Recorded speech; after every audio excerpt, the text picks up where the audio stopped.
Flex. I'm here for Seconds Out with Nicola Adams. Nicola, you're challenging for your first full professional world title on a big bill. Boxing returns to Royal Albert Hall, 8th of March, against Aureli Machino. What means more to you, the chance to win a world title or the occasion itself, or does it all roll into one? Yeah, it all rolls into one. It's a big occasion, world title, unbelievable place to be able to box. Muhammad Ali's fought here as well, you know, he's my hero, so to think that I'm going to be fighting in exactly the same place that he did is a dream come true for me, and I want to be able to win that world title as well. When you were still an amateur, obviously very, very successful, you got the 2 Olympic gold. Did you ever consider that you'd star at venues like this in the future?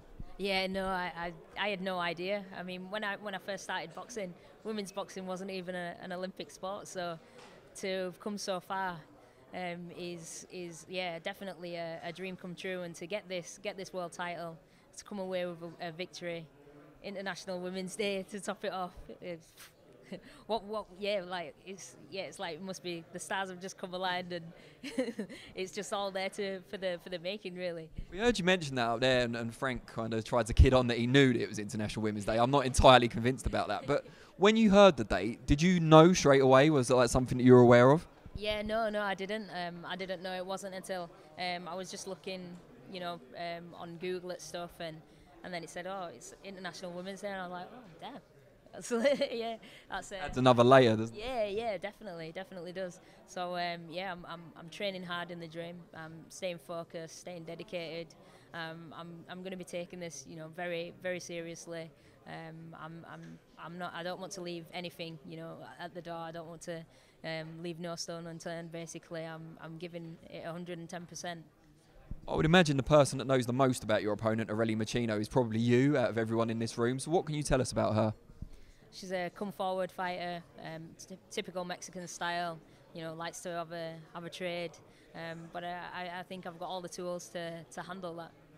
She's obviously lost a couple of fights before, so there is a kind of template on how to beat her.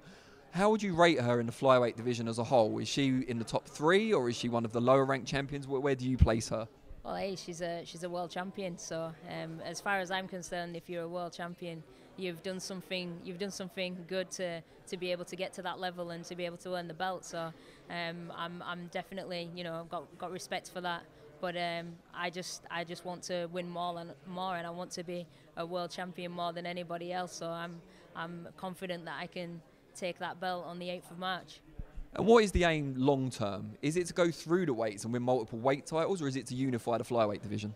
I want to unify the flyweight division first, and then move on through the weights and take those 2. I mean, with amateur and professional combined, you've had quite a long career of making weight. Like, I think people discount the amateur days because you've only had 5 pro fights, but surely it must get more and more difficult as you get older to make weight. Well, it's actually easier in the pros, I find, than it is in the amateurs. In the amateurs, it's quite hard because you're making weight day after day, because you fight, you know, back to back. Yeah. Whereas in the pros, you make weight once, and I was like, I should have turned pro a while ago. So, you know, you've got Dominic Ingall's gym behind you as well, with like specialised nutrition and so on. That obviously helps. Yeah, definitely. I've got a nutritionist, physiologist, strength trainer. I've got everything I need. My meals are already prepared by Fresh Fitness Food, so I don't have to worry about how many calories I should be having or the protein intake. Everything's done for me. All I need to do is show up and train and perform. Well, we wish you the very best of luck on March the 8th. We hope you bring the world title home for Britain, I guess, again.